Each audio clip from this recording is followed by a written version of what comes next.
So my name is Sean Ferguson. I'm currently the Dean of the Schulich School of Music of McGill University.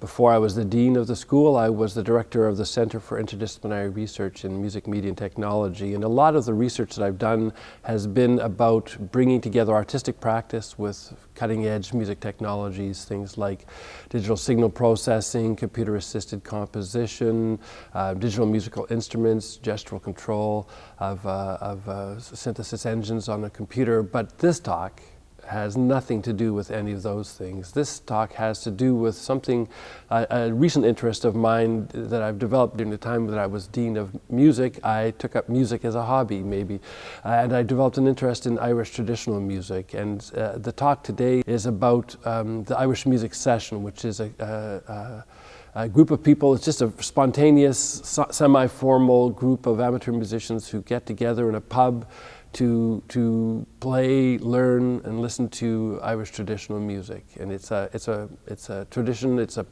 something that happens around the world. Someone can go to any pub in any place in the world that's having a session and sit in, and you will know all the tunes and you'll know how to play them. The thing about sessions is that they are as much a social event as a musical event. So you go and you play the tunes, but you're also there with people who share similar interests from all walks of life, from all types of backgrounds, and you share this common thing, which is the music. Anybody can join. It's not a rehearsal. You're not rehearsing for a concert. You're just getting together and playing these tunes that everybody will know, or most of the people will know, and if people don't know them, they will learn. And you have very, very expert players playing next to people who've just picked up the instrument recently. And it's, of all the things that I would appreciate of it, is it's just bloody fun. Professor Ferguson is completing his term as Dean of McGill's Schulich School of Music. So as a composer, his work bridges the areas of musical creation and scientific and technological research, which is one of the flagship organizations at McGill is the Kermit, which he was the director of, and which produces all kinds of new music involving technology. So it means that he doesn't just compose by putting little notes on the page like Beethoven did.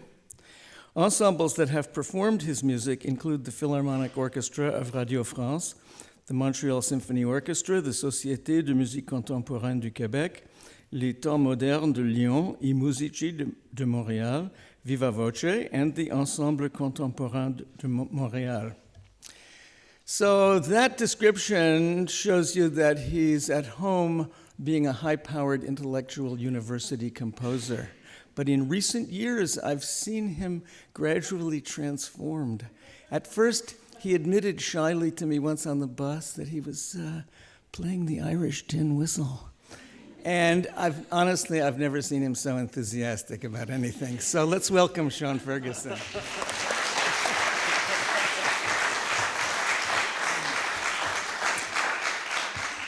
So welcome. Yes, indeed. I would say that this is, when Peter was describing my activities, my research activities, he could have used the past tense because, in fact, I feel like I'm really moving in a new direction at the very, very beginning of it. And what we're going to talk about today isn't about what I'm going to necessarily do, but it's about something that I've just found absolutely fascinating and stimulating. And I'm going to be joined with a number of friends I've made in the last couple of years to give you some demonstrations. So today I'm talking, the title of my talk is Traditional Music Session, Irish Group Therapy, and I'll explain that a little bit later, but it probably makes sense. So today I'm going to talk about, first of all, why does Irish music sound like it does? Secondly, what's a session? Because that's not necessarily obvious to everybody. And how does this work in the 21st century? It's actually pretty interesting. And then finally, why do I like Irish music? Because it turns out I really like it a lot. And then let's hear some tunes after that. So I'll invite my friends up at that point in time, and we'll have a little sort of simulated session on stage, and we're really looking forward to playing for you. So Peter talked a little bit about my qualifications, but I thought it would be just funny to mention that I have a doctorate in composition from McGill University. I'm a professor of composition here. I'm the former director of the Center for Interdisciplinary Research in Music, Media, and Technology, and I'm currently the Dean of the Schulich School of Music for 1.5 more months. It's been 5 years, and it's been wonderful. And so my experience in classical music, of course, makes me an expert in Irish music. just like speaking English makes me an expert in Irish Gaelic. So you could be very, very good in English, you could be a published author, but you would still have a lot of work to do to learn Irish. And so I'm presenting my perspective, not as an expert, but as a relative newcomer to the scene in the last couple of years, and from the context of really someone from the outside who's kind of gently making an entrance into this world, coming from the world of classical music. So many people say Irish music sounds like Irish music, and it does. And so one of the questions I want to try to answer for you today a little bit is, why does Irish music sound like it does? Why do you hear it, something and say, oh, that's obviously Irish music? So here's a little tune called The Blackthorn Stick. And I've just notated it in Finale, which is a piece of software that you use for music notation. And I'll just play you a recording of it that I made from Finale.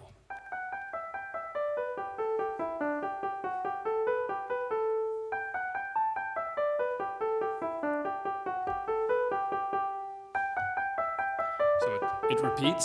So we've got doing the first two lines again. Now the second half.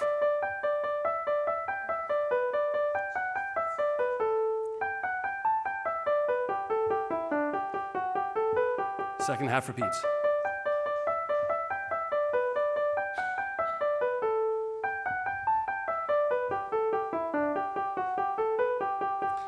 So, of course, my friends who are joining me will recognize that that's not the way they play it, it's the way I play it. So I actually notated it the way I play it.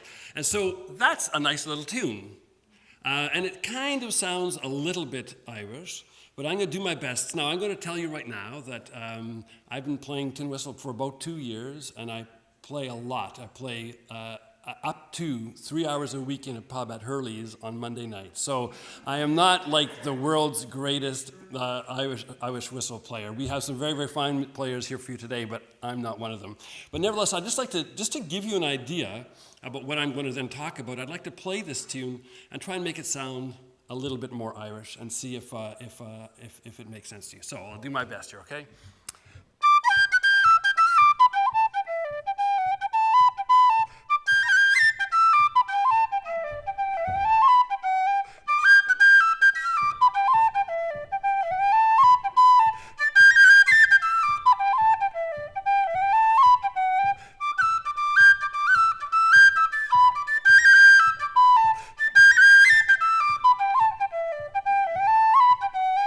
I won't play the whole repeat, but it sounds more Irish, doesn't it, somehow?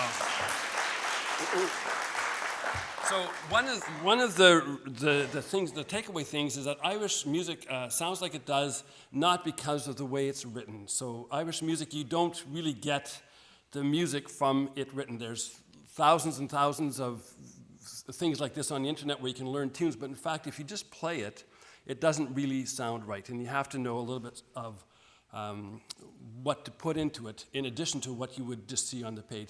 This is not unique to Irish music. We teach our students here in the Schulich School of Music that you play Mozart. The same notes written for Mozart you play differently than if it's for Haydn. There's a performance practice that's associated with different repertoire, and there's certainly a performance practice associated with this repertoire. So I'm going to talk about the rhythm of Irish music, the notes that are used, the actual notes that we play, ornamentation, which is a very important part, repetition, improvisation, and texture.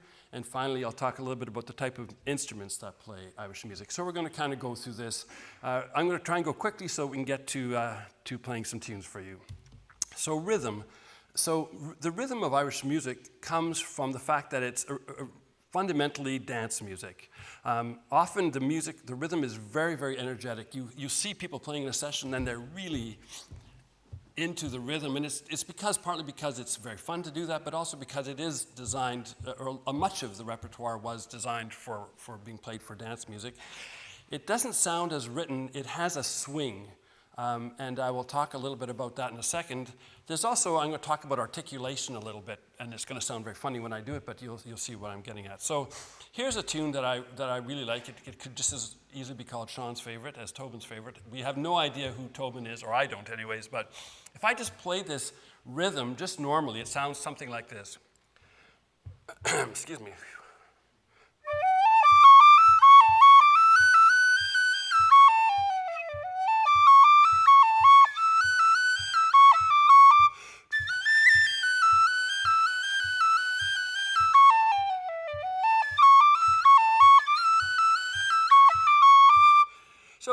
again, it's doesn't sound too bad like that either. I mean, but there's two things I just wanted to point out to you about how someone who was more familiar with Irish music style might play this. One of the things that you'll see is that all the notes, even if you don't read music, you see that all the notes kind of look like they're the same. It's like a bar with a stick, right?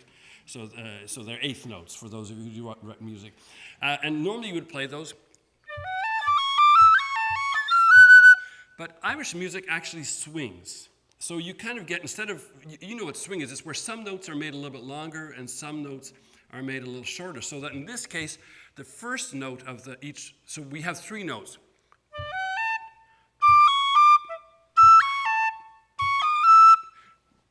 More or less, that's how it breaks down. So you make the first note a little bit longer and the second note a little bit shorter.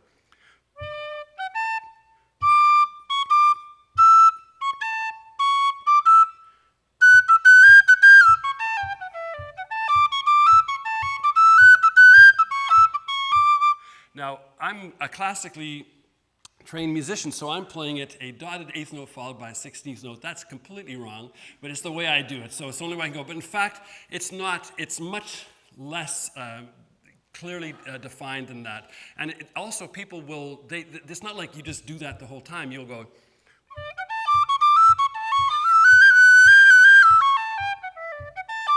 so it's improvised. You're kind of just changing the rhythm as you feel like it. It all sorts of fits together. The other thing on the whistle, other instruments is not like that, but you have a kind of, you don't just play all the notes normally just on one breath. So if I play,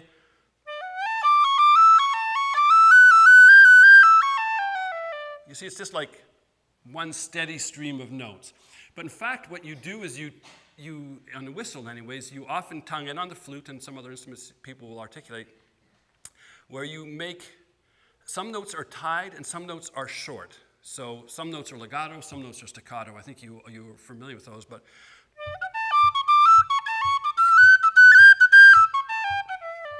and the interesting thing about Irish music that's a little bit different than classical music is that you don't tongue on the beat. You actually tie over the beat. So it sounds like this. If I were to do this, it sounds like ha ta ta ha ta ta ha ta ta ha ta ta ha. Whereas normally in classical music you would want to tongue, you want to ta ta ta. You would want to tongue that. It's very hard. When I first tried to learn to do that, it was very hard because you really want to go da da da da da da and accent the beat. But it's kind of, so there's a strong kind of offbeat rhythm that gives that a very characteristic thing. So that's some things about the rhythm of Irish music. It's really important, and people play whatever they feel like, but it tends to, those are some things that might happen.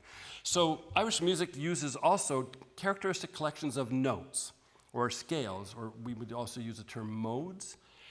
We're used to major or minor key music, so like do, re, mi, fa, sol, la, ti, do. That's the type of mode or scale that we're used to. Irish music uses those, but it also uses other older modes, such as Dorian mode, Mixolydian mode, Aeolian mode, etc. And these are modes which are, in classical music, we associate with church music or music earlier than the Baroque period. But they use them currently now. They're very popular modes in Irish music. And it also often uses the pentatonic scale, which is just the black notes on the piano. And lots of Irish tunes are just played on those notes, and they sound still very Irish. So I want to give you an example of how this sounds. This is a Mixolydian mode. This is a terrific tune. I think this is one of my very favorite tunes, called Banish Misfortune. It's got a great name too. So if I'm going to play just a major scale going up, so do, re, mi, excuse me.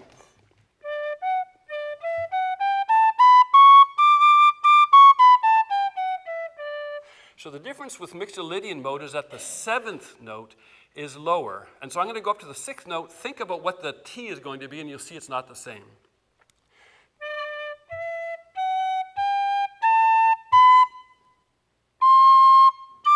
Was that what you were expecting? No, you were expecting da-da. So that's the Mixolydian mode. So it's like a major mode, but with the seventh note is actually lower. And so it gives it kind of a characteristic sound. I've got Banished Misfortune here, so but there's lots of tunes like that.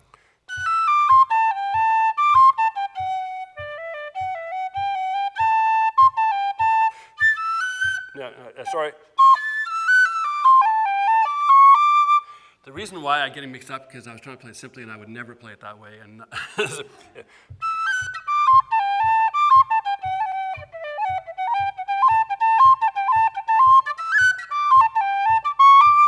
but it's got this kind of feel to it that doesn't sound like Mozart, doesn't sound like Beethoven. It's got this kind of funny, characteristic sound that personally, I love that.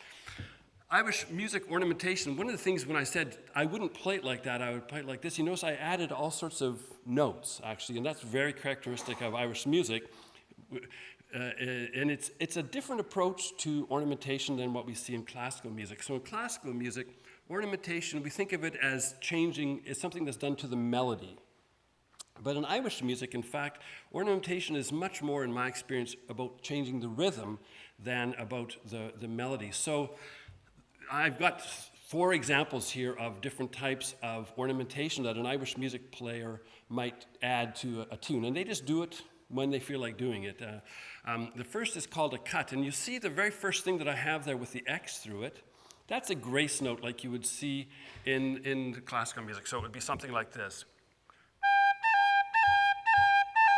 Right, like Vivaldi. I don't know what that sounds like, but it's like dum ba dum, and it's like a melody note. And one of the things you may or not, it might not be obvious, but what I'm doing is I'm just lifting the lowest note and going to the upper note and coming back down. So it's dum ba dum ba dum. But in Irish music, a cut is actually not the note above. It's actually you lift a note, and so this is the note I'm playing, and I actually lift this finger or this finger, which means that I'm actually not connecting melodically to the next step above. I'm actually going to a higher note, which we don't hear as being as melodic, and it's also done like way faster, and it's done so fast that it took me like months to be able to figure out how to try and do it, and I'm probably going to mess it up now, and my friends are going to laugh at me. But I'll try and do my best to show you the difference. So first I'll do the grace notes again. And now I'll try and do some cuts, okay? Don't laugh. And it's just like a little chirp. It's like a bird chirping. So I did, what did I play? So here's the blackthorn stick. And I can put a cut in the first note. It's like a little bird chirp, and they use it to kind of give more rhythmic intensity, and also you get bored playing like a long note. Irish musicians get really bored fast, and so they will just like randomly divide a note. So if the tune were to go, and that the G was long, they would go. So I did it wrong. They would go. Just to give it a little bit of rhythmic life. So it's actually really different. It was very hard for me to wrap my brain around. It sounds silly because it seems so obvious to people who play it, but it's actually quite different. The same thing goes when you add a little note below. It's called a tap here. In classical music, it would be a grace note, and it would be, right? It's sort of like that. Sounds like a. But a tap in Irish music, it's literally just a tiniest interruption of the airstream.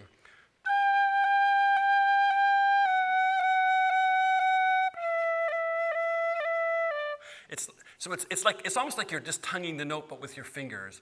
And a lot of this technique comes from uilleann pipes, where in fact the only way they can articulate notes is with their fingers. And I think some of it has bled over, but it's used. All Irish instruments, concertina, accordion, they all will do these types of things.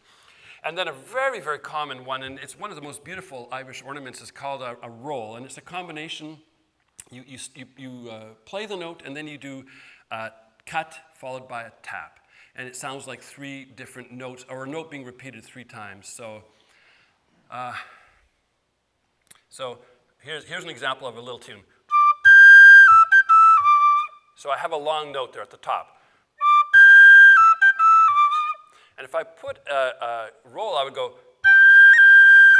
So cut, I play the note, then I do a cut, and then I do a tap. And if I play it in time, it sounds really, really great. If I can do it.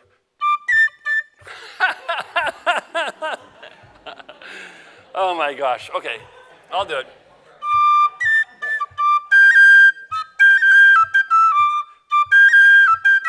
So you have like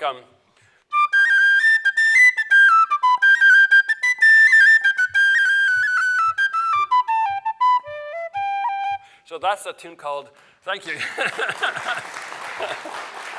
I realized I had to play a different tune than the one I was trying to because I was getting completely messed up. So I thought I'll just do, that's called, they have very poetic names. This one's called Merrily Kissed the Quaker. So anyways, I have no idea.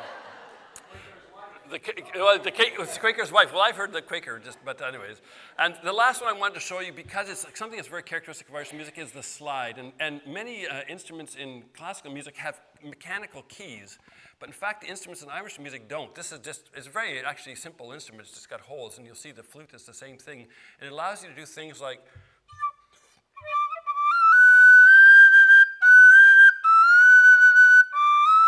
and it sounds like Irish music, eh? As soon as I do that, doesn't it?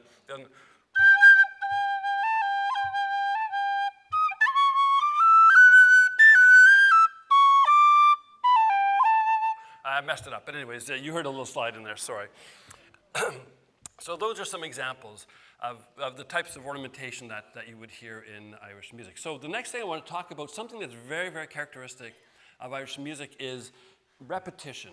Actually, and people often feel that. My brother, he wrote this thing describing Irish music as diddly-dee, repeat. So, which is kind of what it is in some senses. So here's a tune that's Tobin's favorite. I played a little bit of it before.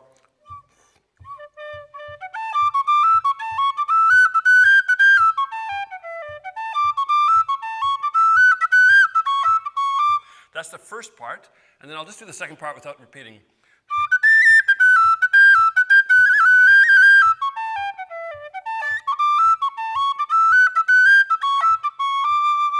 So it starts out with this little thing. Right? That's that. And if you see in the beginning of the second line, even if you don't read music, you can recognize it's exactly the same thing. And the beginning of the fourth line, it's exactly the same thing. So that happens 3 times in the tune. Then we have, that happens, you know how I hate that, twice in the tune, right? So it happens at the end of the first and the second, third lines. And then we have,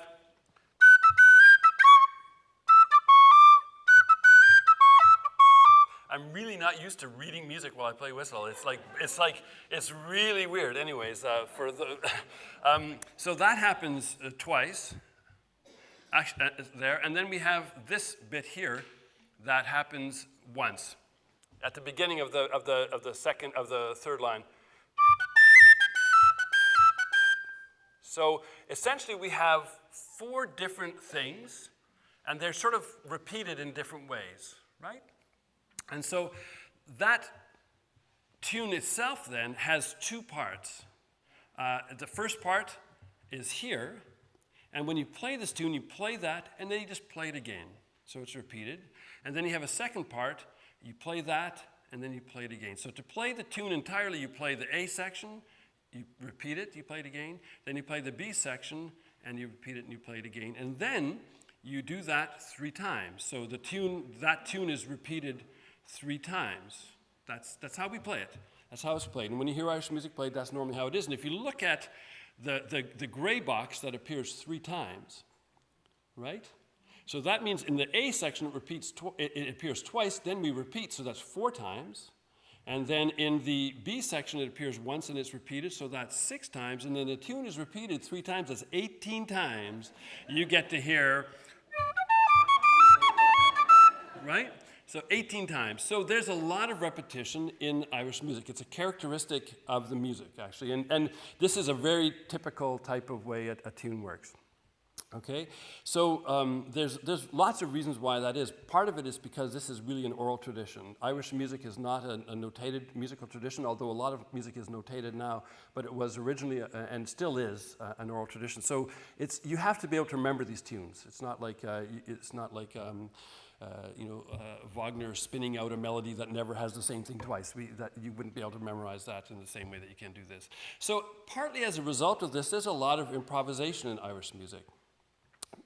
They never want to play the tune the same way twice in these repetitions. And it's partly because it's kind of boring, actually, after a while. If you just play it all the time the same, and you're playing lots of tunes like that, you get bored. And so they start to noodle around with it. And they do this a lot. I'm calling it a copy and paste type of improv. So in jazz music, it's like a recomposition. It's a completely different approach to improvisation in Irish music than in jazz music. Here, you're just taking little cells of things and substituting something else. And everybody, when they're playing, and when a group of people play a tune, they're all doing their own improvisation. They're all playing the tune, but they're all doing their own improvisation. And every time you hear Irish music, I'm telling you, that's what you hear, because that's just how it works. Here's an example of a really popular tune. This is probably the most popular pub tune. If you go into any pub in the world, you play this tune, they'll know it. It goes like this. It's called the Kess Jig. It was made famous by Planxty, right? Is that right? Or was it the Bothy Band? Sorry. What did they teach you in that school of yours? Okay.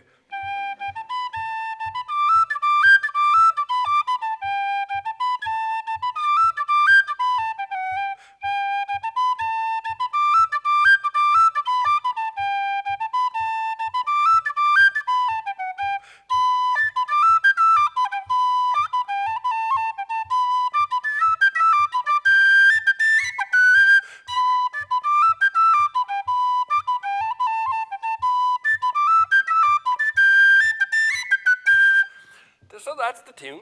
That's the Kess Jig. We've all played it a million times. So here's a guy on the internet. He's a Jesuit priest. He's a young guy, and his name is Ryan G. Duns, and he's got a YouTube channel where he teaches people. He'll play a tune for people who don't know how to read music, and he repeat all the parts and he gets them to play it. And he also he has lessons, so that if you want to learn how to play tin whistle, you can look him up and listen to him play. But he also just kind of sometimes, he has videos himself playing in pubs. I mean, he's a priest, but doesn't mean he doesn't go into pubs, right?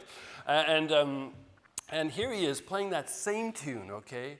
And this is pretty amazing. And he's not a professional musician. He's a Jesuit priest. And he plays that exact same tune. He's going to repeat it twice. So he does it 3 times, but it had to be less than a minute, so I'm only taking the first 2 repeats. And if you can remember that tune that I just played and listen to what he does, it's pretty amazing.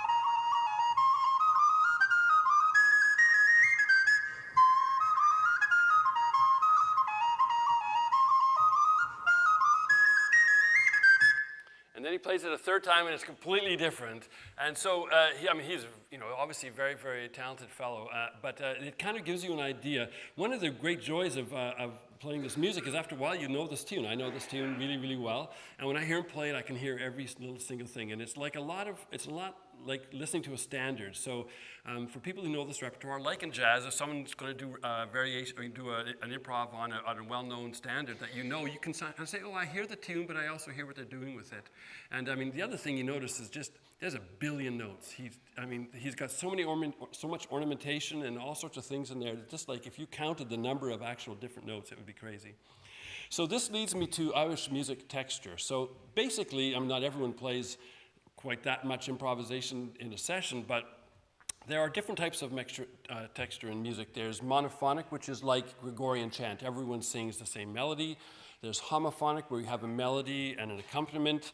You can have polyphonic, where you have different people are doing different tunes at the same time, or perhaps the same tune but overlapped with itself. So you have multiple tunes happening, and this is like Row, Row, Row Your Boat, or Frere Jacques, or those. That's polyphonic in that sense. So Irish music is heterophonic. And heterophonic texture is when everyone plays the tune, but everyone plays a different version of the tune at the same time. And strictly speaking, in Irish music, there's not really accompaniment.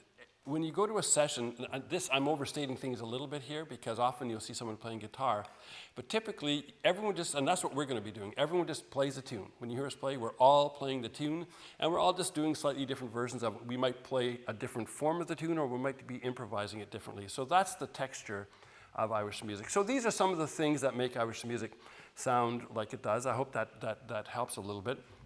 So now I want to talk a little bit about what a session is, because this is the talk I'm doing. There's lots of different ways that Irish music is performed. There's solo performance like shando singing, which is a very, very special tradition from Ireland. There's solo instrumental performance, like someone might be busking and they're playing solo, or they're playing for themselves, or playing in the house for people who are listening. There's a céilí band. People often get sessions and céilís mixed up. A céilí band is a band that's on a stage playing for people who are dancing, right? So that's a céilí is a dance, and a céilí band is like that. And a session is not that. People aren't dancing at a session. And a concert is what we know as a concert. People might go on a stage and play, and people will sit and listen to them. But a session is none of these things. So a session looks like this, and I'm thank Dennis for these nice photos he's taken of sessions in Montreal, and you'll even recognize some of the people who will be playing for you later in these photos. So a session looks like this. You have a bunch of different people sitting around playing tunes. So it's an informal, very informal, spontaneous, or semi-regular social gathering of mostly amateur musicians who enjoy playing, learning, and listening to Irish traditional music, typically in a shared public space without an audience. So it's just a bunch of people. It might be a regular, every Monday at Hurley's. This is the one I go to from 8 till 11. We go and we play tunes, and whoever shows up goes. There's no boss, there's no one in charge. You just show up and people sit around and says, let's play some tunes, that's it. And there might be people listening, but they're the people in the audience. They're people in the pub already. They're drinking a beer. And it's also not quiet. A session is not, it's not like people are sitting listening. It's a very fun social event. So sessions happen in pubs like a fine cheese. This is a great quote from Barry Foy. Irish musicians tend to be adversely affected by overexposure to fresh air and sunlight. Of all the factors that make for high quality Irish music, it is safe to say that abundant oxygen is near the bottom of the list. So when we come up and play, look at us, do any of us look tanned? You know what I mean?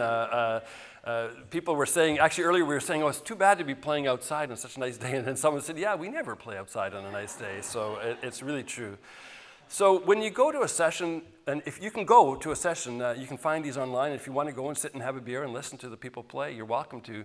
And often you wonder, what the heck is happening? So if we look at this picture, this is a typical thing happening in a session.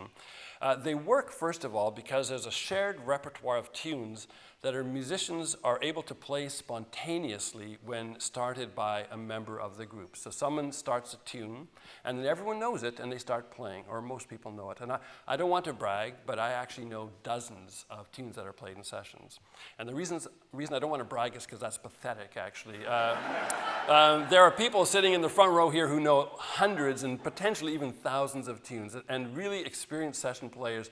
It's actually mind-boggling. Like I've been going about 2 years to sessions, and I've heard, like, I guess, lots of tunes. And sometimes some tune I've never even, it doesn't even sound remotely like anything I've heard, and someone starts playing it, and everyone jumps in, and I don't know it. And I'm like, gee whiz, they just know incredible number of tunes. So if we look at this picture, if you look in the bottom right of the picture, there's a fellow. His name is, I'm going to tell you a story of what's happening in this picture. So it's Atsuhiro. Atsuhiro is a regular member of sessions at Hurley's, and he has, in this picture, he started to play a tune. And he started to play it, and some people immediately recognize it and start to play. And you see just a little bit further down from him is Gemma, and she's playing whistle. And a little further down, I don't see their face, but someone's playing fiddle. There's a guy in the back playing banjo who's not playing. On the left, you can see some fiddles up. I don't know what this guy in the bottom left is doing. But anyways, he's probably lost. I'm sure he's playing the wrong tune. And you see that the people who aren't playing are looking very intently, right? They're like looking right at him. The fellow, so next to Gemma on the right, the fellow with the white beard is Harold. And you can see he's looking very closely at Atsuhiro. And the fellow with the banjo in the back is sitting there, and he's not like listening in the sense that you would listen to a concert. He's really concentrating, and it's because they're trying to possibly recognize the tune, because they may know the tune, but they may not have played it for a long time. They're like, oh, I know that, and that's a very common experience.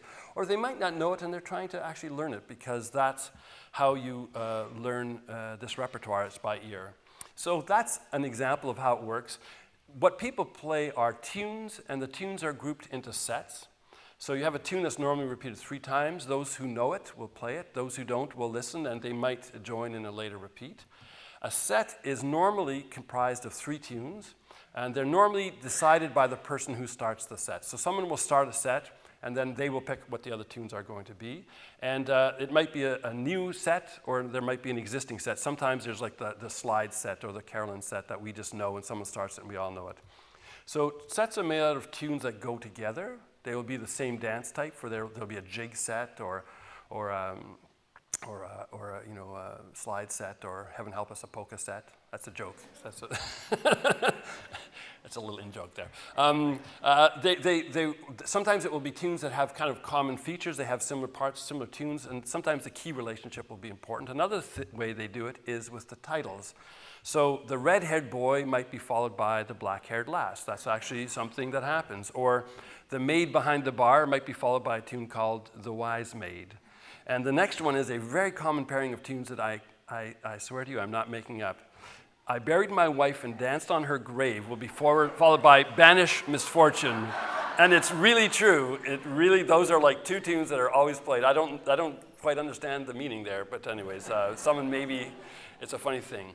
So I just want to quickly look at how sessions work in the 21st century. So in fact, although it's traditional music, there's lots of new approaches to how it's done. So this is an example of a website. It's called the Montreal Session Tune Book, and I'm looking at a tune called Planks de Harold Brooks, which is written by Gord Fish, who hosts this website. But it's actually done. The website was created and is maintained by Robin Beach, who you were going to meet in a little while. So this is a website that has tunes. They're collecting all the tunes that are played in sessions in Montreal. So if you go and you hear a tune, you're like, what is that? You can probably find it here. It's thousands of tunes. And you have different types of musical notation. So you have musical notation on the top, normal music notation. On the bottom, you have ABC notation, which is a kind of a way of writing music using letters. More traditional musicians, I think, read that than read standard notation. And you can also, there's a place you can click on MIDI if you want to hear it by ear. So even if you can't read either of those, you can just play it and hear it from a MIDI file. So that's an example of a great resource. Here's another way that social media is very important in this milieu. Here's the Montreal Slow Session Facebook site. This is it's got 328 members, and I think Dennis, you maintain this one, and it's very active. There will be things like, the session's canceled on Saturday, or the session's on. There's a football game and the pub won't let us play today, or it will be, does anyone want to go here and play, or I'm gonna have a party at my house on Saturday afternoon. Who wants to come? So social media is actually a very, very important way that that this community maintains itself. People used to only learn by going to sessions and knowing people who played, but in fact, more and more people are able to learn this repertoire in a remote community online. So here's one very popular place that people would go to learn Irish music. It's the Online Academy of Irish Music, and these are examples of the lessons. They're video lessons where people can go on and watch the videos, and they teach you how to play these tunes, and they're quite good. And then this is an amazing thing that I really want to show you. So in 2009, we hosted the International Computer Music Conference, which is the largest computer music conference in the world, here at McGill. And I was on the organizing committee, and I was the music chair of that conference. And the best presentation award, which was selected from all the presentations, went to Brian Duggan, Brendan O'Shea, Michael Gainza, Paurig Cunningham. It was called Compensating for Expressiveness and Queries to a Content-Based Music Information Retrieval System, which is, of course, very fascinating title. But in fact, the work that was being done, the research that was being done, led to this app, which is here on an iPad, but it's also on an iPhone. And I'm just going to give you a little example that I videoed on Monday night at a session I went to on Monday night. And that's actually Atsuhiro's iPad. And what you're going to see is the people are playing a tune. And the person goes and says, tap to record, you see it says, and they tap, and there's a little progress bar that goes, and then it gets to the end, and it's been recording what's being played, and then it analyzes it very quickly, and then it submits it, goes on the internet, and goes to, it's a cloud-based service, and then it comes back and it says, here's the tune, and it gives you the music. So watch this. So he tapped it.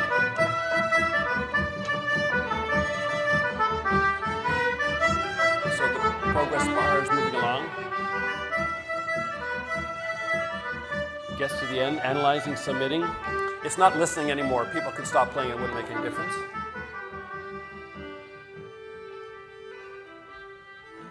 Says, it thinks it's out on the ocean.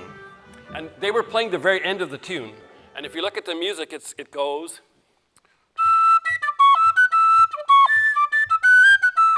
And in fact, that's the frickin' tune. It's crazy. And what's amazing about this is that people can be talking loud and people can be out of tune and someone can be completely screwing up the tune because they don't actually know it, and it will still work. It's really amazing, and this is a very common app, and it's kind of an interesting sort of 21st century approach. So I would like to now ask my friends to come up and take a seat. I'm running a little bit late, so I'm trying to move along. So come on up, you guys, and we're going to talk about Irish music instruments. And everyone's going to introduce themselves by playing a little tune. I know we have about 15, 17 minutes left, right? So I want to make sure. This took a little bit longer than I expected. Sorry, guys. So I'm going to introduce each person and their instrument, and then I just asked them to just play a short little thing just so that you can hear their instrument, and they'll introduce themselves. And the very interesting thing about this whole milieu is that in order to find out what these people do in real life, I had to ask them. Even in some cases, I've known them for years. It's an interesting social environment where I've known people for years, and I'd say, what do you actually do?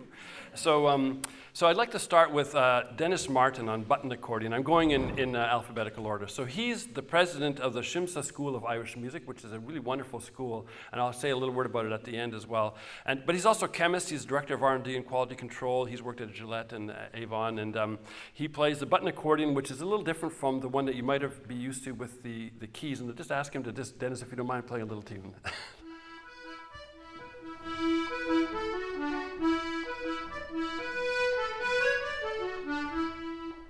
And it's very hard for us to not start playing because that's coolies, and we all know it, and we're like, okay. Now we're going to move to the bowron, and of course, like many Irish words, it sounds just like it's spelled, so that's the bowron. Donna Marie Sullivan is she's a retired secretary. She worked for 15 years at McGill. She teaches bowron at the Shimsa School of Irish Music, and she sings and plays in a band called Dragoon Ban, which I've just pronounced correctly, with Jenny, who we'll meet in a second. So the bowron is an Irish drum, very, very characteristic instrument, and I'll just ask her to play a little bit on it.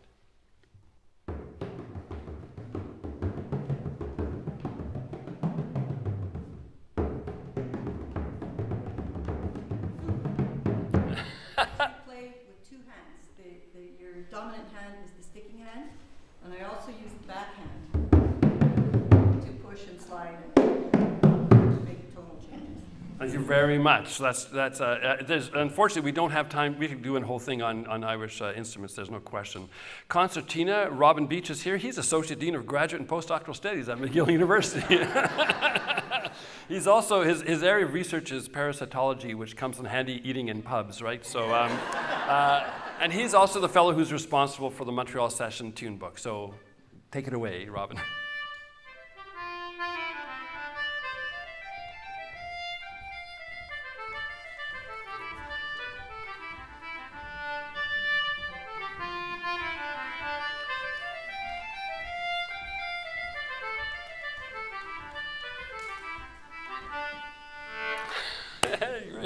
Okay, so this instrument you're probably more familiar with, the fiddle. Here we call it a violin in our school, but of course in Irish music it's got a different name. So Jenny Ferris, she works at Teaching and Learning Support at McGill University, and she's in a band with Donna Marie. The other members are Normand Bélanger, Claude Bertrand, Daniel Leblanc, and they have a website where you can go and buy their CD if you want. You can probably ask either one of them for the address afterwards. So Jenny, if you take it away.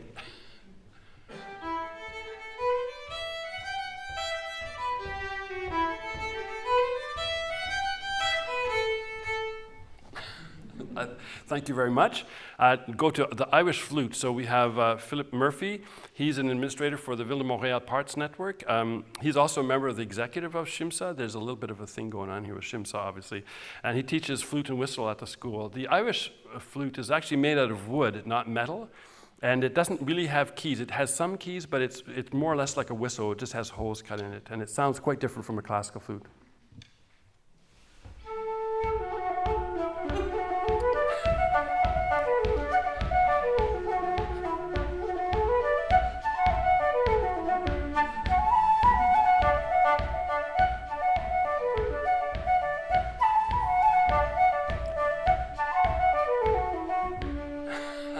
I'm so glad you have a chance to hear good players. It's like after hearing me play whistle. And finally, the uilleann pipes, again, just as it's spelled, uilleann. And so we have Olivier Craig Dupont, who is a PhD student in environmental history. He asked me not to mention that he's taking a very long time to submit his thesis, so just it'll be our little secret. So I first met him as a whistler, but in the last 2 years he's been really making great strides on this instrument, which I'm also going to be learning next year. We're going to spend a little bit more time in the uilleann pipes because they are probably the most uniquely Irish instrument. So the uilleann pipes are different from Scottish pipes. In fact, when you hear Scottish pipes in a movie about Scotland, very often it's actually uilleann pipes, which are Irish. So if you listen to Braveheart, the soundtrack of Braveheart, and you hear the pipes, the stirring Scottish pipe, they're actually uilleann pipes. Because there are some things about them that are very different. So first of all, they're designed to be an indoor instrument. They're about as loud as a fiddle. Scottish pipes are designed to make the enemy run away at a mile, you know, so they're much louder. They have a very, very large range. They have actually a full 2-octave range, uilleann pipes, whereas every other bagpipe that I know of actually has 9 notes, basically, including the Scottish bagpipe, so they're just basically an octave. There's something else very unusual about them, which is that they're played, and maybe I'm going to ask you, Olivier, to demonstrate something, which is that I don't know of any other instrument like this, and I actually know quite a lot of instruments, so if there is another one, it's rare. It's actually a closed pipe on both ends. A clarinet is closed on one end, right? You put your mouth on one end, and there's no air coming out, but the other end, like all these instruments, you just make the pipe shorter. Right, and it's just that. But when he plays, Olivier, I didn't prepare this with him, but I'm just going to ask him to demonstrate.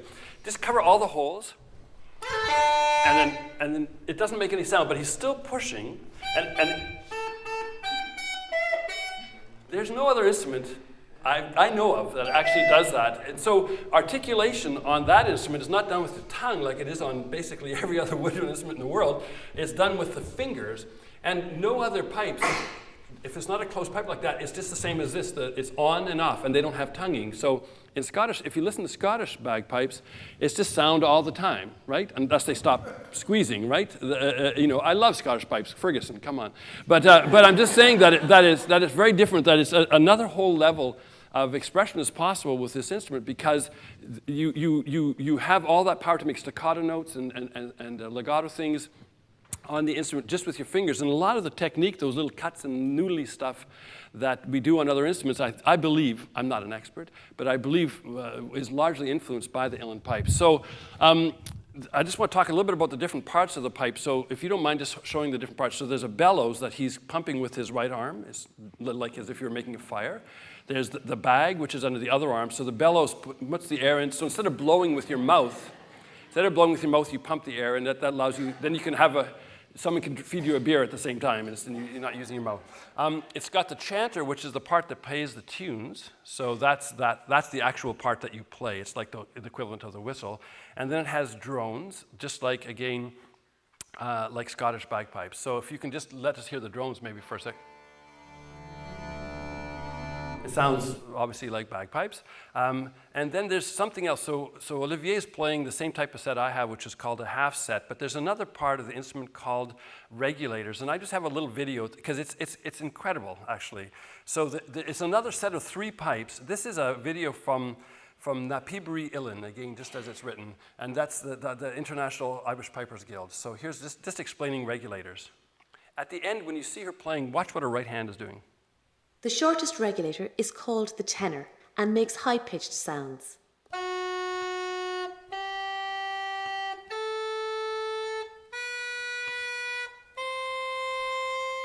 The middle, slightly longer regulator is called the baritone and makes lower pitched sounds.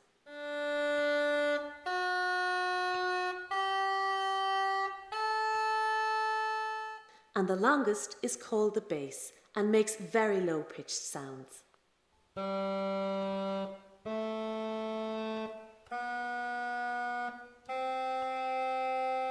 The regulator keys can be pressed by the fingers or wrist, either one by one or together, to make chords.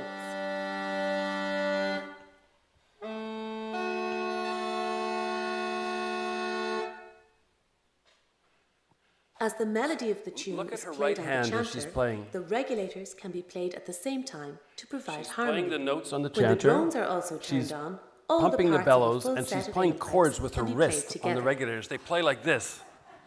So they're pumping, playing diddly-diddly-doo, and doing as well. It's crazy. It's like pipe organ almost. It's like that level of strings. So I asked. We're really running late. I asked, can you play a slightly shorter version? I asked Olivier to just play a bit of a slow air.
Thank you very much. Yeah, that was nice. I'm going to skip this part. Let's just go to now hear some tunes. Okay? Here we go. Woo-hoo! Watch your mic. Wait a sec, hold on. Oh, there. Whenever I play this instrument, I'm in a pub. I'm sorry. It starts to happen. Okay. Okay. Okay, you want a tune?